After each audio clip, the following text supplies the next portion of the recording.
Back to my YouTube channel. Guys आज हम इस वीडियो में बताने जा रहे हैं कि ट्वेल्थ जो फिजिक्स है VVI क्वेश्चन, इसमें 300 ऑब्जेक्टिव क्वेश्चन कराने जा रहे हैं कि बोर्ड एग्जाम में काफ़ी इंपॉर्टेंट क्वेश्चन है। और आप वीडियो को पूरा देखिए और इसमें से 50 क्वेश्चन कराने जा रहे हैं आज। इसमें से 300 VVI ऑब्जेक्टिव है, जिसमें से आज हम 50 क्वेश्चन कराएंगे और कॉल 50 ऐसे ही आपको पूरा कराएंगे। 50-50 कराएंगे, आपको भी याद करने में आसान रहेगा। ऐसे भी लॉन्ग वीडियो हो जाएगा तो आपको याद नहीं होगा, इसीलिए हम 50 आज क्वेश्चन कराने जा रहे हैं। काफ़ी भी एबजेंटन 20 से 22 साल का पुराने क्वेश्चन ये हैं। जो प्रीवियस पेपर है काफ़ी इम्पोर्टेंट रखता है। जो भी टॉपर अपने जो भी इंटरव्यू देते हैं तो उनसे आप सुने होंगे कि प्रीवियस ईयर पेपर जो 20-22 साल का होता है उसका मतलब किए होते हैं, इसीलिए उनको काफ़ी अच्छा मार्क्स मिलता है। हम भी बोर्ड एग्जाम देने गए थे, तब भी हम भी पेपर सॉल्व करके गए थे तो काफ़ी अच्छा परफॉर्मेंस रहा है। इसीलिए अपना भी यहाँ पे एक्सपीरियंस दे रहे हैं आपको भी। इसी तरह से जो भी पुराने साल के पेपर है ऑब्जेक्टिव, इसको देख लीजिए और काफ़ी अच्छा होने वाला है। देखिए, चलिए वीडियो में बताने जा रहे हैं कि आप लोग को किस तरीके से ऑब्जेक्टिव देखेंगे, इसमें से याद हो जाएगा आपको। आपको भी देखेंगे यहाँ पे, देखिए चलिए दिखा रहे हैं। देखिए यहाँ पे दिखाई दे रहा है ट्वेल्थ फिजिक्स का 300 VVI क्वेश्चन है, जिसमें से हम 50 कराने जा रहे हैं। पार्ट 1 है, ऑब्जेक्टिव क्वेश्चन है फिजिक्स का। देखिए आपको स्क्रीन पर दिख गया होगा, यहाँ पे देखिए 1999 का पूछा गया है। ऐसा क्वेश्चन इस यूट्यूब पर कहीं नहीं मिलेगा आप लोग को, पक्का ये लाइव प्रूफ है। देखिए इतने ऐसा क्वेश्चन कोई नहीं बताएगा। देखिए यहाँ पे BSAB बिहार बोर्ड ने 1999 का ये क्वेश्चन है और पूरा रिपीट करता है क्वेश्चन। पुराने साल का क्वेश्चन रिपीट करता है बोर्ड एग्जाम। इससे आपको पुराने साल का पेपर 30 से 40 यानी 50% या 40% रिपीट करता है। 40% तो हर हाल में या 30% रिपीट करता है। आप लोग को यहाँ से चलिए हम समझा रहे हैं। देखिए यहाँ क्वेश्चन आप लोग को दिख गया होगा, ठीक है। देखिए यहाँ पे कह रहा है कि किसी चुंबक का चुंबकीय अघूर्ण होता है। किसी चुंबक का चुंबकीय अघूर्ण क्या होता है? अगर आप लोग का इसमें याद होगा तो आप कमेंट करके बताइएगा, किसी चुंबक का चुंबकीय अघूर्ण क्या होता है? अदिश राशि होते हैं या सदिश राशि होते हैं, उदासीन राशि होते हैं, इनमें से कोई नहीं होते हैं। आपको कमेंट करके बताना है। हम डायरेक्ट चलते हैं यहाँ पे, आंसर के साथ हम बताएंगे यहाँ पे, ठीक है। क्योंकि यहाँ पे समय काफ़ी कम है, इसीलिए हम आपको बोर्ड एग्जाम आपका भी काफ़ी नज़दीक आने वाला है, इसीलिए हम डायरेक्ट आंसर पर चलेंगे। कह रहा है कि किसी चुंबक का चुंबकीय घूर्ण क्या है। तो किसी चुंबक का चुंबकीय घूर्ण क्या होता है, यहाँ पर देखिए एक का क्या हो जाएगा, यहाँ पे सदिश राशि हो जाएगा। किसी चुंबक का चुंबकीय अघूर्ण क्या होता है, सदिश राशि होता है।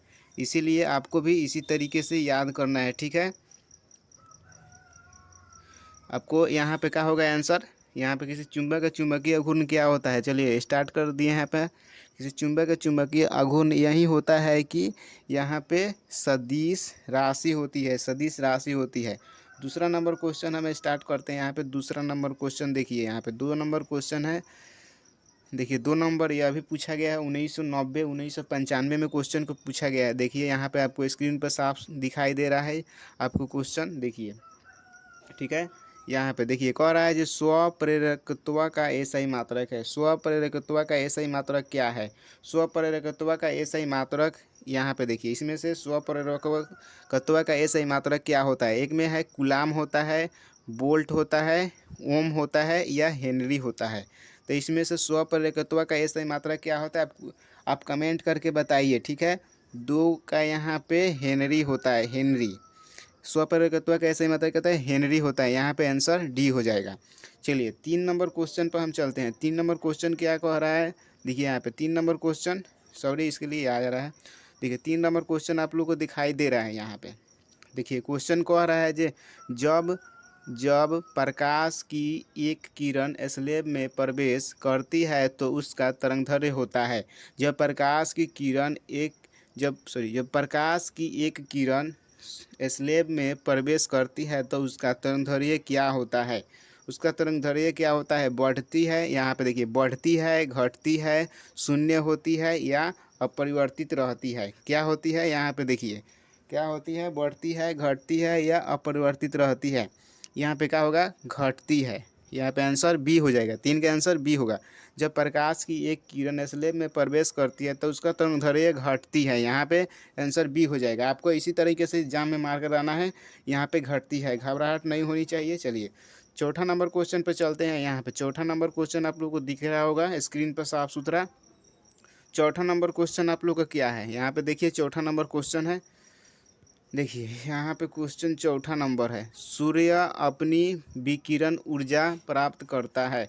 यह भी क्वेश्चन पूछा गया है, काफ़ी वेरी इंपॉर्टेंट क्वेश्चन है। 1997 से 1902 में पूछा गया इस क्वेश्चन को। आप लोग को यहाँ पे दिखाई दे रहा है, काफ़ी वेरी इंपॉर्टेंट है। ऐसा क्वेश्चन यूट्यूब पे कहीं नहीं मिलेगा। आप लोग को इसको भी शेयर भी करना है, अपने दोस्तों को साथ शेयर करना है, जैसे उनको भी यह अंदाज़ा लग सके कि उनका तैयारी किस प्रकार है। और इसको पुराने साल के पेपर ये देख लेंगे, ऑब्जेक्टिव मैम VBA ऑब्जेक्टिव देख लेंगे तो उनका क्लियर हो जाएगा। यहाँ पे ऑब्जेक्टिव बोर्ड एग्जाम में काफ़ी अच्छा परफॉर्मेंस करके आएंगे। ठीक है, तो चलिए हम कराने जा रहे हैं यहाँ पे क्वेश्चन 4। क्वेश्चन 4 क्या कह रहा है, आप लोग को दिख रहा होगा यहाँ पे। क्वेश्चन 4 क्या कह रहा है, जब सूर्य अपनी विकिरण ऊर्जा प्राप्त करता है, सूर्य अपनी विकिरण ऊर्जा प्राप्त करता है, कहाँ प्राप्त करता है, सूर्य अपनी नाभिकीय विखंडन से या नाभिकीय संलयन से, नाभिकीय विघटन से या रासायनिक क्रियाओं से। यहाँ पर किससे प्राप्त करता है, सूर्य अपनी विकिरण ऊर्जा प्राप्त करता है। किससे प्राप्त करता है सूर्य अपनी विकिरण ऊर्जा, यहाँ पर इसका आंसर यहाँ पे नाभिकीय संलयन से, नाभिकीय संलयन से। सूर्य अपनी विकिरण ऊर्जा किससे प्राप्त करता है, नाभिकीय संलयन से। इसका आंसर 4 का क्या हो जाएगा, बी हो जाएगा। 4 का आंसर बी, नाभिकीय संलयन से करता है। यहाँ पे देख लीजिए, बता दिए यहाँ पे 1997 से 1902 में पूछा गया। अब चलिए 5 नंबर क्वेश्चन पे चलते हैं। 5 नंबर क्वेश्चन क्या कह रहा है, 5 नंबर क्वेश्चन यहाँ पे देख सकते हैं, यहाँ पे स्क्रीन पर अच्छा सा स्वच्छ रूप में दिखाई दे रहा है पे स्क्रीन पे। देखिए 5 नंबर कह रहा है पी प्रकार, यहाँ पे पी बोला के होता है, तो पी प्रकार के अर्धचालक में मुख्य धारावाहिक होता है। स्क्रीन पर साफ सुथरा दिखाई दे रहा है, पी प्रकार के अर्धचालक में मुख्य धारावाहिक क्या होता है। यहाँ पे देखिए बोर्ड एग्जाम में यह भी पूछा गया, 1997, 16 में या 20 में पूछा गया है, फिर पूछ सकता है बोर्ड एग्जाम में। चलिए 5 नंबर क्वेश्चन यही कह रहा है कि पी प्रकार के अर्धचालक में मुख्य धारावाहिक होता है, धारावाहिक होता है, क्या होता है। यहाँ पे क्वेश्चन ए में कह रहा है प्रोटॉन छिद्र होता है, इलेक्ट्रॉन होता है या अल्फा कण होता है, इसमें से क्या होता है। पी प्रकार के अर्धचालक में मुख्य धारावाहिक क्या होता है, यहाँ पे इसका आंसर क्या होगा आपको कमेंट करके ज़रूर बताना है। यहाँ पर छिद्र यानी छिद्र में होगा इसका आंसर। पी प्रकार के अर्धचालक का मुख्य धारावाहिक होता है छिद्र यानी होल। यहाँ पे इसका आंसर बी हो जाएगा 5 का। चलिए 6 नंबर क्वेश्चन में हम चलते हैं। 6 नंबर क्वेश्चन क्या कह रहा है, 6 नंबर क्वेश्चन कह रहा है, यहाँ पे देख सकते हैं स्क्रीन पर साफ सुथरा स्क्रीन पर दिखाई दे रहा है। यहाँ पे देखिए 6 नंबर क्वेश्चन क्या कह रहा है कि विद्युत धारिता का मात्रक होता है। विद्युत धारिता का मात्रक क्या होता है, आपको एकदम इजी क्वेश्चन है, याद होगा। विद्युत धारिता का मात्रक होता है वोल्ट होता है, न्यूट्रॉन होता है, फैराडे होता है या एम्पियर होता है। विद्युत धारिता का मात्रक क्या होता है, आप लोगों को कमेंट इसमें भी करके बताना है। विद्युत धारिता का मात्रक क्या होता है आपको कमेंट करके बताना है, ठीक है। विद्युत धारिता का मात्रक क्या होता है, यहाँ पे फैराडे होता है, फैराडे। विद्युत धारिता का सही मात्रक या मात्रक क्या होता है, फैराडे होता है, हो जाएगा। चलिए 7 नंबर क्वेश्चन हम लोग करेंगे यहाँ पे, 7 नंबर क्वेश्चन, ठीक है। 7 नंबर क्वेश्चन करने वाले हैं हम लोग। चलिए 7 नंबर क्वेश्चन में क्या कह रहा है, यहाँ पे आप लोगों को स्क्रीन पर साफ सुथरा यहाँ पे दिखाई दे रहा है। यहाँ पे कह रहा है विद्युत परिपथ की शक्ति होती है। विद्युत परिपथ की शक्ति क्या होती है, बोर्ड एग्जाम में 2016 में, 2019 में या 19 के यहाँ पे उसमें होता है। मॉडल पेपर सी में पूछा गया है, यहाँ पे 20 में पूछा गया है। विद्युत परिपथ की शक्ति क्या होती है, आप लोगों को आंसर याद होगा, बताइए कमेंट करके। विद्युत परिपथ की शक्ति क्या होती है कमेंट करके बताना है, ठीक है। देखिए विद्युत परिपथ की शक्ति क्या होती है, देखिए यहाँ पर कह रहा है विद्युत परिपथ की शक्ति क्या होती है, भी ये में कह रहा है भी गुना आर, यानी यहाँ पे कह रहा है भी स्क्वायर गुना आर। यहाँ पे कह रहा है, देखिए थोड़ा स्क्रीन पर आप लोगों को दिखाई नहीं दे रहा है, थोड़ा 1 मिनट हम दिखाई दे रहे हैं, थोड़ा 1 मिनट रुकिए, हम लोग दिखा रहे हैं। चलिए बता रहे हैं कि यहाँ पर आप लोग को दिखाई दे रहा है 7 नंबर क्वेश्चन, फिर से रिपीट करना चाहेंगे हम। देखिए विद्युत परिपथ की शक्ति होती है, विद्युत परिपथ की शक्ति क्या होती है, यहाँ पे आप देखिए विद्युत परिपथ की शक्ति क्या होती है। यहाँ पे इसका हम डायरेक्ट आंसर निकालते चलेंगे, ठीक है, कैसे काफ़ी ज़्यादा समय हो जाएगा, ठीक है। डायरेक्ट आंसर निकालेंगे या समझ ही लीजिए, काफ़ी समझ कर याद करेंगे तो काफ़ी बेहतर होगा। चलिए हम बता रहे हैं यहाँ पे, इसका आंसर होगा विद्युत परिपथ की शक्ति होती है। विद्युत परिपथ की शक्ति क्या होती है? V²/R। काफ़ी इंपॉर्टेंट क्वेश्चन है, पिछले वर्ष भी पूछा गया है बोर्ड एग्जाम में आप लोग को। अगर मॉडल पेपर आप नहीं पढ़े हैं तो कमेंट करके बताइएगा, हम मॉडल पेपर भी कराने जा रहे हैं और मेडल पेपर भी करा देंगे, ठीक है। चलिए यहाँ पे विद्युत परिपथ की शक्ति क्या होती है? V²/R होती है, ठीक है। चलिए 8 नंबर क्वेश्चन हम कराने जा रहे हैं। 8 नंबर क्वेश्चन यहाँ पे स्क्रीन पर दिख रहा है, 8 नंबर क्वेश्चन। चलिए 8 नंबर क्वेश्चन क्या कह रहा है? कह रहा है कि प्रतिवर्ती, देखिए यहाँ पे दिख रहा है, प्रतिवर्ती धारा के मूल मध्य वर्ग का मान और इसके शिखर मान का अनुपात होता है। प्रतिवर्ती धारा यहाँ पे दिख रहा होगा आपको, प्रतिवर्ती धारा यहाँ पे देखिए, प्रतिवर्ती धारा के मूल मध्यम वर्ग मान और इसके शिखर मान का अनुपात होता है। इसका शिखर मान का अनुपात क्या होता है? √2 होता है, या 1/√2 होता है, या 1/2 होता है, या 2√2 होता है। क्या होता है इसमें से? आपको कमेंट करके बताना है आंसर जो भी याद होगा। यहाँ पे देखिए, यहाँ पे इसका आंसर ये होगा, प्रतिवर्ती धारा के मूल मध्य वर्ग का मान और इसके शिखर मान का अनुपात होता है। यहाँ पे इसका आंसर हो जाएगा बी, 1/√2 होता है। आपको याद होगा 2002 में पूछा गया, 2019 में पूछा गया, याद करके रखना है, आपको याद रहना, यहाँ पे याद कर लीजिएगा। चलिए 9 नंबर क्वेश्चन क्या कह रहा है? यहाँ पे देखिए 9 नंबर क्वेश्चन स्क्रीन पर दिख रहा होगा। 9 नंबर क्वेश्चन क्या कह रहा है? 9 नंबर क्वेश्चन कह रहा है कि खगोलीय दूरदर्शी में अंतिम प्रतिबिंब होता है। खगोलीय दूरदर्शी में अंतिम प्रतिबिंब होता है, क्या होता है? वास्तविक तथा सीधा होता है। ये में कह रहा है वास्तविक तथा सीधा होता है, या वास्तविक तथा उल्टा होता है, या आभासी तथा सीधा होता है, आभासी तथा उल्टा होता है। क्या होता है? आभासी। इसमें से क्या होता है? आपको कमेंट करिए और बताइए। चलिए हम आंसर यहाँ पे देखेंगे कि क्या होता है, आप लोग कमेंट करके बताना है यहाँ पे, ठीक है। यहाँ पे इसका आंसर हो जाएगा 9 का डी, आभासी तथा उल्टा होता है। आभासी तथा उल्टा होता है, यहाँ पे क्या होता है? आभासी तथा उल्टा होता है, ठीक है। चलिए उसके बाद हम लोग 10 नंबर क्वेश्चन करेंगे। 10 नंबर क्वेश्चन देखिए यहाँ पे स्क्रीन पर दिख गया होगा। 10 नंबर क्वेश्चन क्या कह रहा है? देखिए 10 नंबर क्वेश्चन कह रहा है कि निकट दृष्टि दोष को दूर करने के लिए उपयुक्त लेंस है।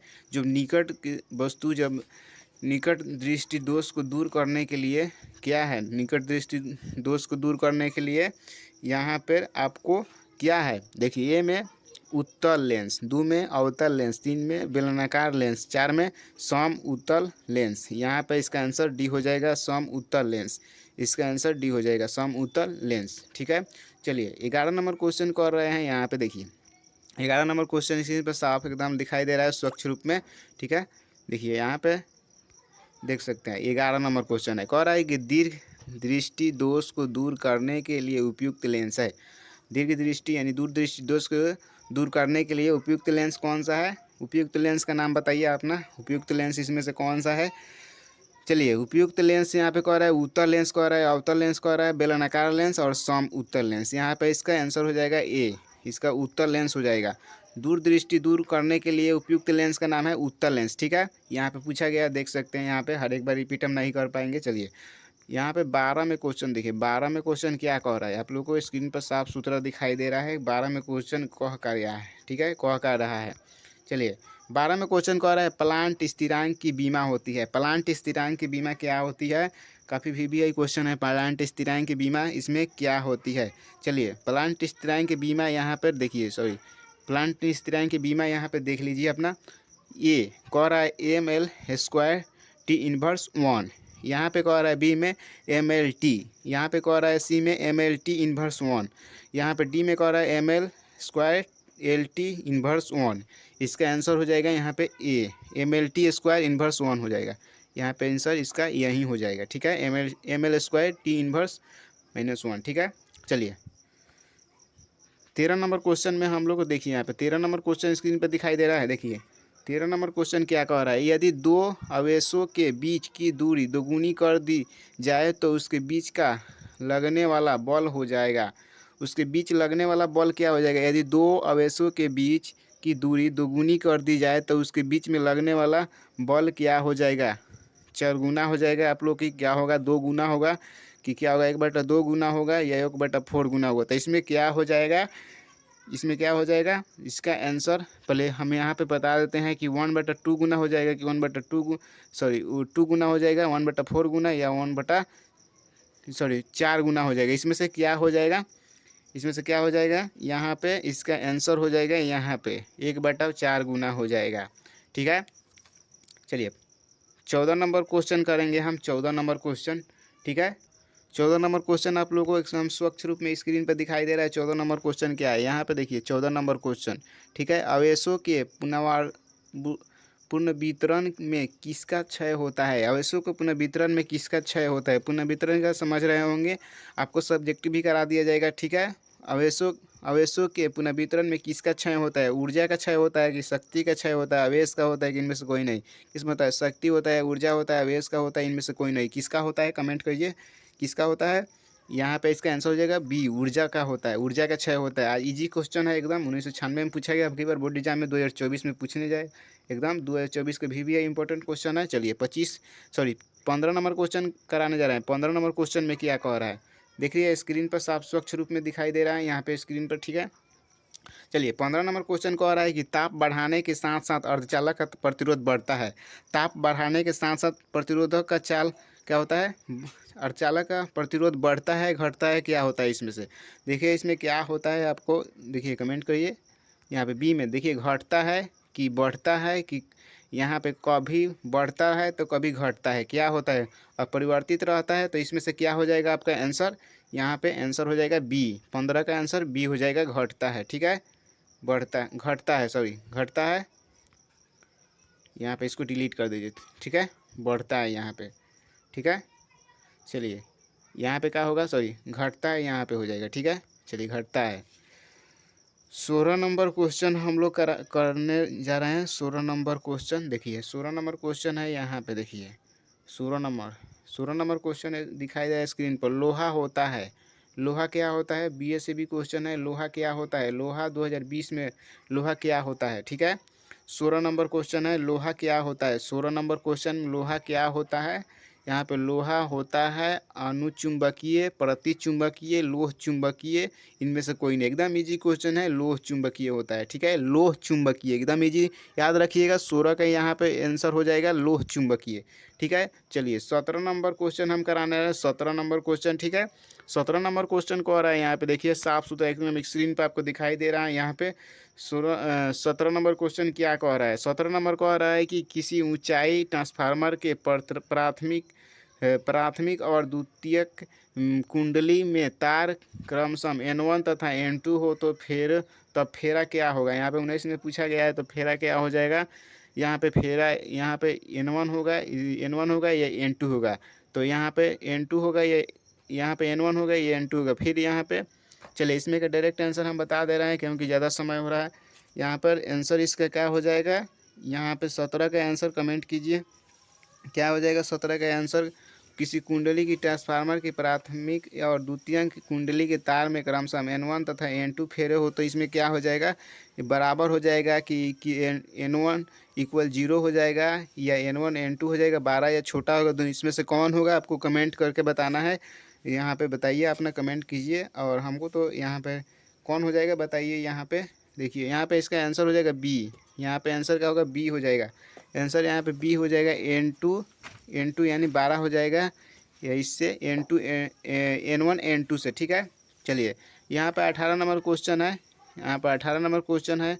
ठीक है, 18 नंबर क्वेश्चन क्या है देखिए, 18 नंबर क्वेश्चन है, जल और कांच के अपवर्तनांक क्रमशः 4/3 या 3/2 हो तो जल कांच के सापेक्ष अपवर्तनांक होगा, क्या होगा। 1990 में क्वेश्चन पूछा गया है, सापेक्ष क्या होगा। ए में कह रहा है 2 होगा, 1/2 होगा, या 9/8 होगा, या 8/9 होगा।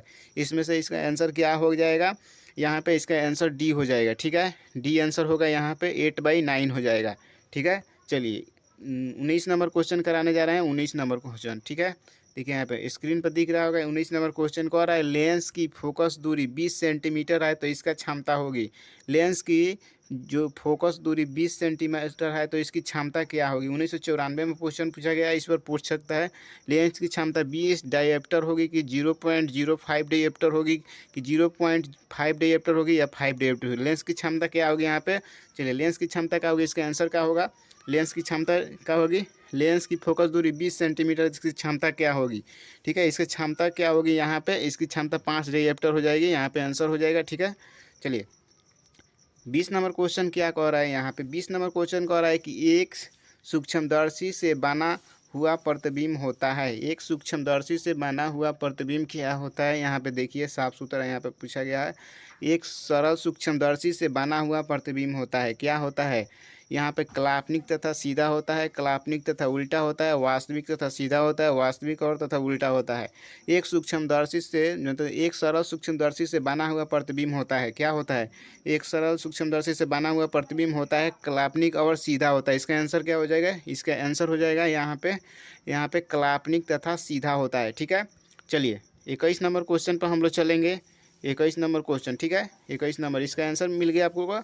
चलिए 21 नंबर क्वेश्चन, चलिए 21 नंबर क्वेश्चन आपको स्क्रीन पर सब अक्षर रूप में दिखाई दे रहा है, साफ सुथरा। यहाँ पे देखिए 21 नंबर क्वेश्चन क्या है, क्या इसमें 21 नंबर क्वेश्चन में क्या पूछा गया है। ठीक है, यहाँ पे देखना है। चलिए नॉन्ड, यहाँ नॉन्ड गेट के लिए बूलियन व्यंजक है। देखिए आप लोग को नॉन्ड गेट के बारे में बताना है, यह काफ़ी इंपॉर्टेंट होता है। नॉन्ड गेट से हर एक साल 5-10 क्वेश्चन पूछा जाता है, ऑब्जेक्टिव सब्जेक्टिव से मिलाकर आप लोग को इसको याद कर लेना है। ठीक है, नॉन्ड गेट के बारे में अगर जानना होगा इसके लिए मैं अलग से वीडियो बना दूंगा इसमें सब्जेक्टिव के ऊपर। ठीक है, यहाँ पे ऑब्जेक्टिव अपना क्लियर कर लीजिएगा। ठीक है, चलिए नॉन गेट के बारे में कह रहा है तो नॉन गेट के बारे में देखिए यहाँ पे ए कह रहा है A × B = Y होता है या A+B = Y होता है, A × B = Y होता है। इसमें से क्या होता है, A+B यहाँ पे बार है उसके ऊपर। ठीक है, A+B = Y होता है। तो इसके बारे में समझना होगा तो हम समझा देंगे अलग से वीडियो बनाकर सब्जेक्टिव के ऊपर, काफ़ी इंपॉर्टेंट होता है। चलिए यहाँ पे इसका आंसर क्या होगा, यहाँ पे देखिए आपको स्वच्छ रूप में दिखाई दे रहा होगा। चलिए इसका आंसर क्या होता है यहाँ पे देख लीजिए, यहाँ पे इसका आंसर क्या होगा। चलिए सी इसका आंसर हो जाएगा। सी यहाँ पे A × B = Y होता है। ठीक है, इसका आंसर गेट के बारे में समझ लिए। नॉन गेट के लिए बूलियन व्यंजक क्या होता है, A × B = Y होता है। ठीक है, चलिए 22 नंबर क्वेश्चन हम कराना है। 22 नंबर क्वेश्चन क्या कह रहा है, 22 नंबर क्वेश्चन है देखिए यहाँ पे स्क्रीन पर दिख रहा है स्वच्छ रूप में। 22 नंबर क्वेश्चन क्या कह रहा है। ठीक है, 22 नंबर क्वेश्चन कह रहा है यहाँ पे देखिए, किसी आवेशित खोखले चालक के गोले के अंदर विद्युत क्षेत्र की तीव्रता होती है। किसी आवेशित खोखले चालक गोले के अंदर विद्युत क्षेत्र की तीव्रता होती है। यहाँ पे देखिए 1984 से 1997 या 2017 में पूछा गया तो इसकी क्या होती है। चलिए इसकी क्या होती है, आपको आंसर यहाँ पे ए में ऑप्शन दिया है। देखिए ए में ऑप्शन क्या दिया है, ए धनात्मक होती है, ऋणात्मक होती है या समरूप होती है, शून्य होती है। इसमें क्या होती है 22 का आंसर, किसी अवशित खोखले चालक के गोले के अंदर विद्युत क्षेत्र की तीव्रता क्या होती है, धनावेशित होती है, सॉरी धनात्मक होती है, ऋणात्मक होती है। बताइए क्या होती है इसमें, समरूप होती है कि और क्या होती है, इसमें से कौन सा आंसर होगा। चलिए इसमें आंसर हो जाएगा यहाँ पे डी, शून्य होती है। सॉरी शून्य होती है, यहाँ पे शून्य होगी। यहाँ पे देखिए क्योंकि यहाँ पे शून्य है, किसी आवेशित खोखले गले के अंदर शून्य होगी। ठीक है, आंसर मिल गया। चलिए 23 नंबर क्वेश्चन पर चलते हैं। 23 नंबर देखिए यह गेट, देखिए ये काफ़ी इम्पोर्टेंट है यह। ठीक है, देखिए यहाँ पे कह रहा है, यहाँ पे क्या कह रहा है, ए तथा बी के बीच के समरूप धारिता होती है। ए और बीच की समरूप की धारिता क्या होती है। ठीक है, इसकी धारिता क्या होती है, यहाँ पे धारिता इसको यहाँ पे देख लीजिए। यहाँ पे ऑप्शन दिया हुआ है, यहाँ पे देखिए ए में ऑप्शन देखिए यहाँ पे क्या दिया हुआ है। ठीक है, ए में ऑप्शन दिया हुआ है यहाँ पे 20/9 UF, 9 UF, 1 UF, या यहाँ पे यहाँ पे देखिए यहाँ पे दिया गया है। यहाँ पे देख लीजिए आप 1/9 UF। तो इसका आंसर ए हो जाएगा, यहाँ पे 20/9 UF हो जाएगा। चलिए इसके बारे में अगर आपको सब्जेक्टिव समझना है तो मैं अलग से वीडियो बना दूंगा। ठीक है, यहाँ पे VVI सब्जेक्टिव भी कराने का, उसमें से समझ लीजिएगा यहाँ पे इसको क्वेश्चन। ठीक है, चलिए 24 नंबर क्वेश्चन हम कराएंगे। 24 नंबर क्वेश्चन क्या कह रहा है, 24 नंबर क्वेश्चन कह रहा है कि विद्युत वाहक बल की बीमा होती है। विद्युत वाहक बल की बीमा क्या होती है? यहाँ पे देखिए विद्युत वाहक बल की बीमा क्या होती है। चलिए कमेंट करके बताइए विद्युत वाहक बल की बीमा क्या होती है। ठीक है, यहाँ पे इसका आंसर कह रहा है MLT, सॉरी बार बार यहीं हो जा रहा है। चलिए MLT, इसका थोड़ा PDF अच्छा से नहीं बना है। चलिए MLT को आ रहा है कि ML स्क्वायर T इनवर्स 3 या A1 इनवर्स 1। तो यहाँ पे कौन होगा? ML square T inverse 1। इसमें से कौन हो जाएगा इसका आंसर हो जाएगा यहाँ पे B हो जाएगा। ML स्क्वायर T इनवर्स 1 या माइनस कहिए A-1 हो जाएगा, इन्वर्स में बोलते हैं इसको। ठीक है, चलिए इसका आंसर क्या हो जाएगा? यहाँ पे B हो जाएगा। 24 का आंसर B हो जाएगा। ठीक है, चलिए 25 नंबर क्वेश्चन कराने जाना। 25 नंबर क्वेश्चन कह रहा है कि यदि यदि प्रतिवर्ती धारा और विद्युत वाहक बल के बीच कोनों कालांतर हो तो शक्ति गुणांक होता है।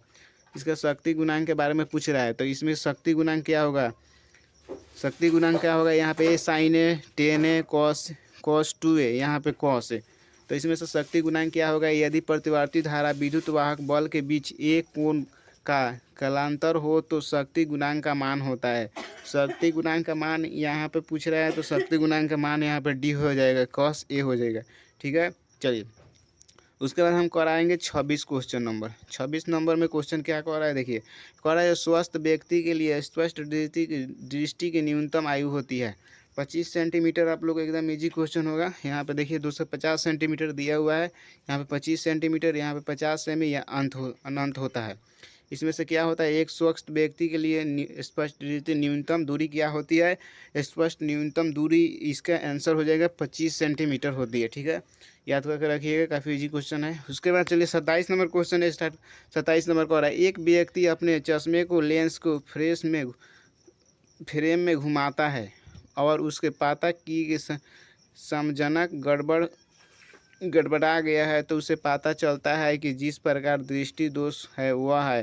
तो उसमें से कौन सा दृष्टि दोष होगा? यहाँ पे ए में कह रहा है कि निकट दृष्टि दोष या दूर दृष्टि दोष, यहाँ पे ज़्यादा दूर दृष्टि दोष या एस्टिटिज्म। तो इसमें से कौन होगा? आपको कमेंट करके बताना है। ठीक है, चलिए हम बता दे रहे हैं यहाँ पे कौन होगा। ठीक है, चलिए बता, इसका आंसर डी हो जाएगा एस्टिमेटिज्म। यहाँ पे आंसर डी हो जाएगा। चलिए उसके बाद हम क्वेश्चन कराएंगे 28 नंबर क्वेश्चन कराएंगे। यहाँ पे 28 नंबर क्वेश्चन क्या कह रहा है? चलिए ये 35 है, इसके 28 कराने जा रहे हैं। ठीक है, 28 नंबर क्वेश्चन कराएंगे।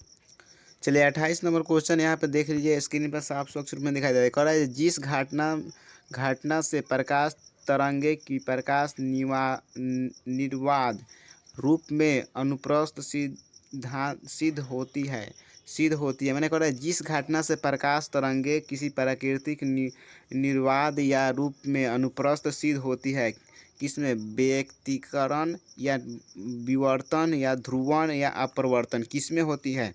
चलिए इसमें किसमें होती है? कमेंट कीजिए इसमें किसमें होती है। चलिए काफ़ी अच्छा क्वेश्चन है, इसमें बोर्ड एग्जाम में पूछ सकता है। चलिए किसमें होती है? यहाँ पे हम बता दे रहे हैं कि यहाँ पे C होती है, ध्रुवण में होती है। चलिए 28 नंबर 29 नंबर क्वेश्चन कराने जा रहे हैं। 29 नंबर क्वेश्चन देखिए, यहाँ पे स्वच्छ रूप में दिखाई दे रहा है। 29 नंबर क्वेश्चन कह रहा है कि 29 नंबर में जितने समय में किसी रेडियो एक्टिव पदार्थ की राशि अपने प्रारंभिक परिमाण की आधी हो जाती है तो उसे कहते हैं। जितने यहाँ पे कह रहा है कि जितने समय में किसी रेडियो एक्टिव पदार्थ की राशि अपने प्रारंभिक परिमाण की आधी हो जाती है तो उसे कहते हैं। यहाँ पे पूछा गया है उसे क्या कहते हैं? यहाँ पे उसे क्या कहते हैं? औसत आयु। उसके बाद सॉरी आयु लिखा गया है, यहाँ पे नहीं दिखाई दे रहा।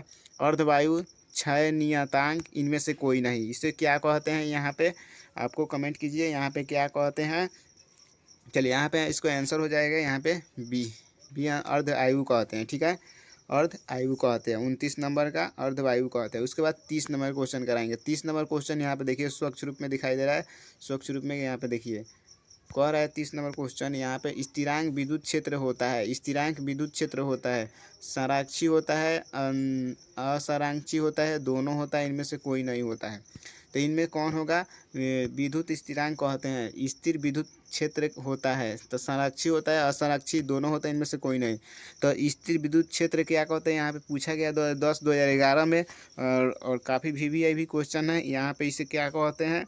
काफ़ी इंपॉर्टेंट क्वेश्चन है। ठीक है, चलिए आप लोग को याद कर लेना है। यहाँ पे इसका आंसर हो रहा है संरक्षी कहते हैं, ठीक है। यहाँ पे आंसर होगा, यहाँ पे संरक्षी कहते हैं। चलिए संरक्षी कहते हैं, यहाँ पे इसका आंसर हो जाएगा 30 का ये संरक्षी कहते हैं, ठीक है।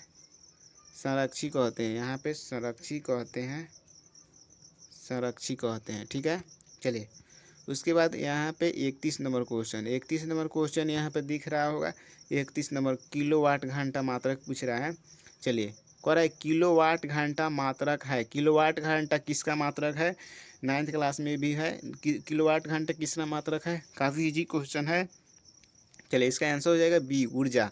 यहाँ पे शक्ति पूछा है, बल्य घूर्ण पूछा है, इनमें से कोई नहीं, लेकिन यहाँ पे आंसर हो जाएगा ऊर्जा। ऊर्जा की होती है, ठीक है।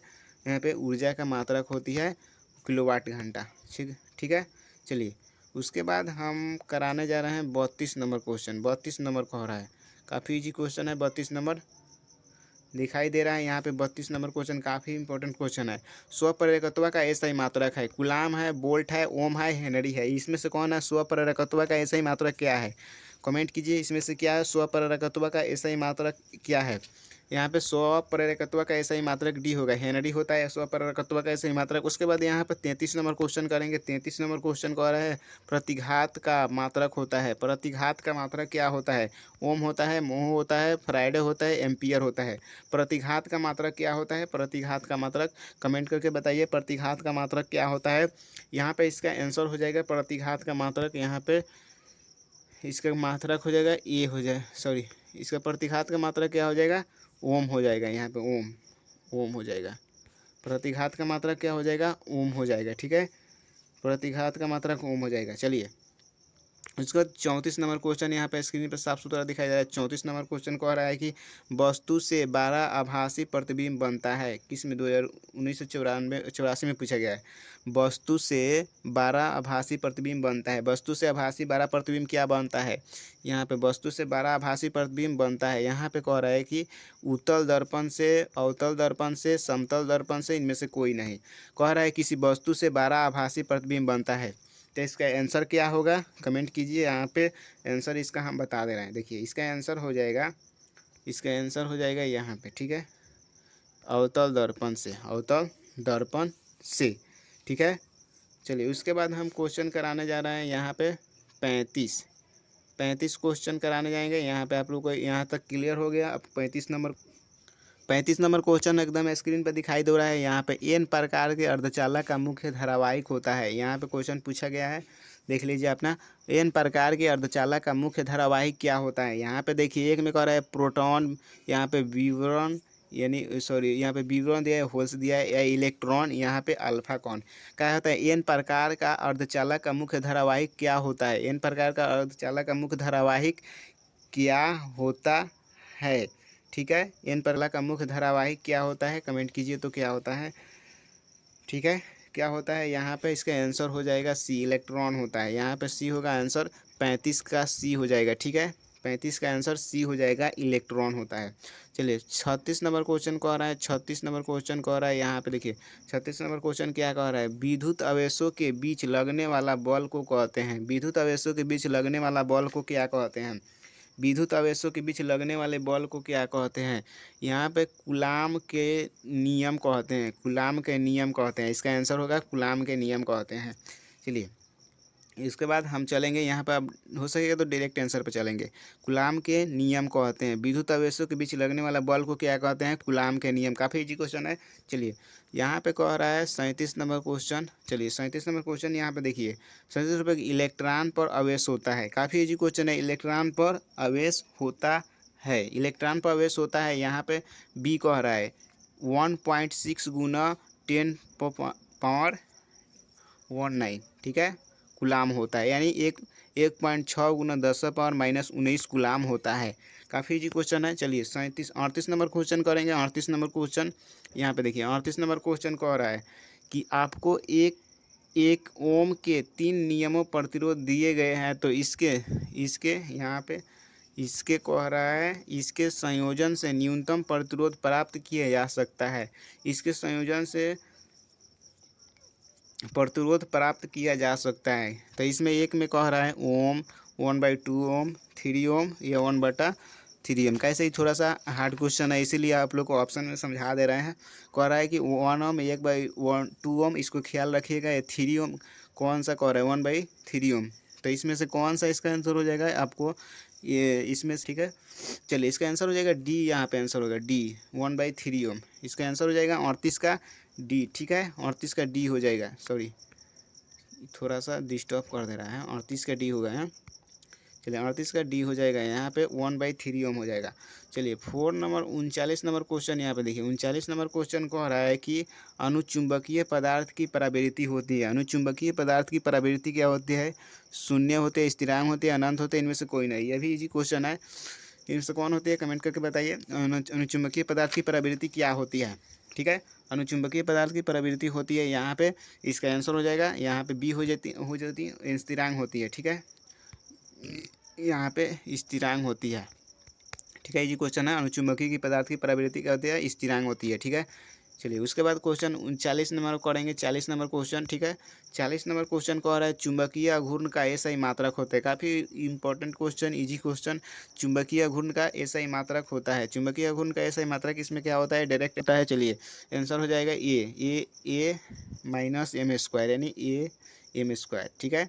ए माइनस एम स्क्वायर, ठीक है। ए माइनस एम स्क्वायर, इसका ए आंसर हो जाएगा। 40 का ए आंसर हो जाएगा, ठीक है। चलिए 40 का आंसर ए होगा। क्लियर हो गया यहाँ पे ए माइनस 1 एम स्क्वायर, ठीक है। चलिए 41 नंबर क्वेश्चन यहाँ पे देखिए, स्क्रीन पर दिख रहा है 41 नंबर क्वेश्चन। 41 नंबर क्वेश्चन कह रहा है कि एक विशिष्ट चालक की सतह के बीच की बिंदु के पर विद्युत क्षेत्र की तीव्रता होती है। विद्युत क्षेत्र की तीव्रता होती है। फिर से क्वेश्चन समझिए। एक विशिष्ट चालक की सतह के किसी बिंदु पर विद्युत क्षेत्र की तीव्रता होती है। यहाँ पे 1993 में पूछा गया है। विद्युत क्षेत्र की तीव्रता क्या होती है, इसके ऑप्शन में समझाते हैं। शून्य होती है, या सतह के लंबवत होती है, समतल के समांतर होती है, सतह के 45 डिग्री कोण के सतह पर होती है। इसमें से क्या होती है, कमेंट कीजिए। इसमें से क्या होगा? इसका आंसर होगा यहाँ पे सतह के लंबवत होती है। यहाँ पे सतह के लंबवत होती है। किसी विशिष्ट चालक की सतह की किसी बिंदु पर विद्युत क्षेत्र की तीव्रता होती है, सतह के लंबवत होती है। चलिए सतह के लंबवत होती है। उसके बाद यहाँ पर हम करेंगे 42। चलिए 42 नंबर क्वेश्चन कराने जा रहे हैं। यहाँ पे देखिए 42 नंबर क्वेश्चन स्क्रीन पर दिखाई दे रहा है एकदम स्वच्छ रूप में। 42 नंबर क्वेश्चन क्या है देखिए। एक लोह चुंबकीय पदार्थ की चुंबकशीलता होती है। एक लोह चुंबकीय पदार्थ की चुंबकशीलता क्या होती है, यहाँ पे आपको डायरेक्ट आंसर बता दें। काफ़ी इजी क्वेश्चन है, याद रखिएगा। यहाँ पे ये कह रहा है, यहाँ पे U/1 कह रहा है। U/1 आंसर हो जाएगा इसका। 42 का आंसर यही होगा, ठीक है। U/1 हो जाएगा। चलिए उसके बाद हम लोग 43 पे चलेंगे। 43 पे क्वेश्चन पर क्या कह रहा है? 43 नंबर क्वेश्चन कह रहा है कि चुंबकशीलता का एसआई मात्रक होता है। चुंबकशीलता का एसआई मात्रक क्या होता है? चुंबकशीलता का एसआई मात्रक यहाँ पे हेनरी मीटर दिया है, या हेनरी बटा मीटर दिया है, हेनरी दिया है, वोल्ट मीटर दिया है। इसमें से आंसर क्या होगा यहाँ पे? इसका आंसर हो जाएगा हेनरी। यहाँ पे इसका आंसर हो जाएगा, सॉरी इसका आंसर क्या हो जाएगा यहाँ पे? चलिए हेनरी बटा मीटर हो जाएगा। हेनरी बटा मीटर हो जाएगा, ठीक है। चलिए 44 नंबर क्वेश्चन करेंगे। 44 नंबर क्वेश्चन यहाँ पे देखिए। 44 नंबर क्वेश्चन आप लोग को स्क्रीन पर दिखाई दे रहा है। 44 नंबर कह रहा है पानी ने वायु का बुलबुला कार्य करता है। पानी ने वायु का बुलबुला किस तरह कार्य करता है? चलिए एकदम डायरेक्ट यहाँ पे देखिए, अपसारी लेंस की भांति यहाँ पे करता है, ठीक है। अपसारी लेंस की भांति, ठीक है। अपसारी लेंस की भांति करता है। यहाँ पे देखिए 45 नंबर क्वेश्चन देखिए। 45 नंबर क्वेश्चन देखिए यहाँ पे। ये तीव्रता के विद्युत क्षेत्र के पी द्विध्रुव अघूर्ण वाले विद्युत द्विध्रुव पर लगने वाला बल अघूर्ण कहलाता है। लगने वाला बल अघूर्ण क्या कहलाता है? देखिए यहाँ पे किस तरीके से भरमाया गया है। पी इंटू ई, यहाँ पे पी फिर ई इंटू ई दिया है, पी ई इंटू पी दिया है, या पी बटा ई। इसीलिए आप सुन इसको पूरा बारीकी से इस तरह से कीजिए जो आपको समझ में आ जाएगा यहाँ पे किस तरीके से दिया हुआ है। इसका आंसर क्या होगा? पी इंटू ई हो जाएगा इसका आंसर, ठीक है। इसका answer P into E into, यानी इसको कह रहा है आपको, देखिए यहाँ पे ए कह रहा है, ठीक है। पी इंटू, यहाँ पे भी उसी तरीके से दिया गया है, लेकिन यहाँ पे आंसर ये हो जाएगा, ठीक है। गुना में दिया गया है इस तरीके से, ठीक है। इसका आंसर यही होगा 45 का, ठीक है। 45 का आंसर यहाँ ए हो जाएगा, ठीक है। इसका आंसर ये होगा। चलिए उसके बाद यहाँ पे ए आपको क्लियर हो गया। यहाँ पे ए होगा इसका आंसर पी इंटू ई, ठीक है। चलिए उसके बाद चलते हैं हम लोग 46 पर। 46 क्वेश्चन क्या कह रहा है? देखिए यहाँ पे 46 क्वेश्चन क्या कह रहा है, थोड़ा सा प्रॉब्लम हो जा रहा है। चलिए 46 में कह रहा है इलेक्ट्रॉन वोल्ट द्वारा मापा जाता है। इलेक्ट्रॉन वोल्ट द्वारा क्या मापा जाता है, एकदम इजी क्वेश्चन है। इलेक्ट्रॉन वोल्ट द्वारा ऊर्जा मापा जाता है, यहाँ पे ऊर्जा होगा इसका आंसर। इलेक्ट्रॉन वोल्ट द्वारा ऊर्जा मापा जाता है। चलिए यहाँ पे इसका आंसर हो गया। चलिए 47 नंबर क्वेश्चन कहेंगे। 47 नंबर क्वेश्चन काफ़ी VVI ऑब्जेक्टिव है यहाँ पे फिजिक्स का, काफ़ी शेयर भी कीजिएगा इसको, लाइक और शेयर सब्सक्राइब भी कर लीजिएगा चैनल को। काफ़ी अच्छा लगा होगा वीडियो तो। चलिए वीडियो पसंद आए तो लाइक शेयर जरूर कीजिएगा। चलिए 47 नंबर क्वेश्चन है, विद्युत चुंबकीय तरंग की संचार की दिशा होती है। विद्युत चुंबकीय तरंग की संचार की दिशा यहाँ पे 2015, 2017, 2019 में पूछा गया है। यहाँ पे क्या कह रहा है यहाँ पे डी इसका आंसर हो जाएगा। डायरेक्ट आंसर यहाँ पे डी, ई इंटू बी के समांतर होती है। ठीक है, यहाँ पे बी के समांतर मत मारिएगा, ई के समांतर मत मारिएगा, या बी इंटू ई के समांतर मत मारिएगा। यहाँ पे इसका आंसर हो जाएगा 47 का आंसर हो जाएगा, तो यहाँ पे डी हो जाएगा। ठीक है, B into sorry E into B के समांतर होते हैं। चलिए उसके बाद 48 नंबर क्वेश्चन करेंगे। 48 नंबर क्वेश्चन क्या कह रहा है यहाँ पे देखिए। 48 नंबर क्वेश्चन कह रहा है कि 48 नंबर क्वेश्चन यहाँ पे देखिए, तो लेमडा तरंगदैर्घ्य वाले फोटॉन की ऊर्जा होती है। लेमडा तरंगदैर्घ्य फोटॉन की ऊर्जा क्या होती है, Hc बटा लेमडा होती है। यहाँ पे Hc बटा लेमडा होती है। ठीक है, Hc बटा यहाँ पे लेमडा होगी। चलिए इसका आंसर होगा सी, Hc बटा लेमडा। 48 का Hc बटा लेमडा, काफ़ी ईजी क्वेश्चन है, इसीलिए आपको ऑप्शन पर ध्यान रहा है, Hc बटा लेमडा होगा। ठीक है, चलिए 49 नंबर क्वेश्चन हम लोग करेंगे। 49 नंबर क्वेश्चन करने वाले हैं। ठीक है, 49 नंबर क्वेश्चन करने वाले हैं। अपने दोस्तों के पास शेयर जरूर कीजिएगा। स्टार्ट करते हैं। 49 नंबर क्वेश्चन का, निम्नलिखित में से किसके लिए विभेदन क्षमता महत्तम है। निम्नलिखित में से किसके लिए विभेदन क्षमता महत्तम है। ठीक है, किसके लिए विभेदन क्षमता महत्तम है। डायरेक्ट हम लोग आंसर पर नहीं चलेंगे, लेकिन समझ लीजिए यहाँ पे ऑप्शन ए कह रहा है कैथोड किरणें में, यहाँ पे अल्फा किरण, यहाँ पे कह रहा है एक्स किरण, यहाँ पे कह रहा है वाई किरण। तो इसका आंसर हो जाएगा यहाँ पे वाई किरण। ठीक है, इसका आंसर हो जाएगा वाई किरण। ठीक है, निम्नलिखित में से किसके लिए विभेदन क्षमता महत्तम है, वाई किरण के लिए। ठीक है, यहाँ पे पूछा गया बोर्ड एग्जाम 1995, 16, 2019 सी तक। चलिए चलिए 50 नंबर क्वेश्चन पे चलते हैं। 50 नंबर, अगर आप लोग को वीडियो अच्छा लगेगा हो तो कमेंट शेयर लाइक जरूर कीजिएगा, सब्सक्राइब भी कीजिए चैनल को। ठीक है, यहाँ पे चलिए हम कह रहे हैं आपका सॉरी आकाश तिरंगे, तिरंगे लिखा गया है स्काईवे, और का संचार आधारित है। आकाश तिरंगे का संचार आधारित है आयन मंडल द्वारा परिवर्तन पर, आयन मंडल द्वारा अपरिवर्तन पर, आयन मंडल द्वारा अवशोषण पर, इनमें से कोई नहीं। तो इसका आंसर हो जाएगा यहाँ पे, इसका आंसर क्या हो जाएगा यहाँ पे, किसके द्वारा, यहाँ पे आयन मंडल द्वारा परिवर्तन पर। ठीक है, आयन मंडल द्वारा परिवर्तन पर। ठीक है, आप लोग को वीडियो अच्छा लगा होगा तो लाइक कीजिए। यहाँ पे सॉरी, इसको वीडियो अच्छा लगेगा तो यहाँ पे लाइक कीजिए, लाइक ज़रूर कर लीजिए, लाइक कर दीजिए और शेयर की और सब्सक्राइब कीजिएगा चैनल तो ज़रूर सब्सक्राइब कर लीजिए।